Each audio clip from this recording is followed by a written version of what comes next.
Yeah, I have a part-time job po. I work as a PSW. Wow. So, yeah, sa may downtown po.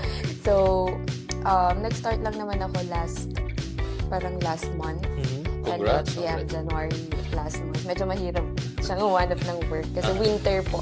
Very slow daw ngayon. Pero, yeah, happy that nakuha ko yung job and okay naman yung time kasi 3 days lang, may 4 days ako and then I work nights. May schedule ka ng gabi. Opo, nights lang yung kinuha kong schedule para talaga. Wala masyado yata ang work pag gabi. Opo, 11 p.m. to 7 a.m. Wednesday, Friday, Saturday. Ako mo ka ng shift na gano'n. Well, anyway, still, mahaba pa rin. Yeah. It's a good experience actually for PSW dito, yung cases, lalo. Kasi may PR pathway. Opo. So, para sa mga viewers natin, for PSW, yung mga nagkakaroon ng PSW experience, especially kasi siya, may background na siya, may experience. Yeah. So, it's easy for her. Parang other branch lang nung health industry. Yes. Speaking of part-time, Janine, paano mo nahanap yung part-time mo na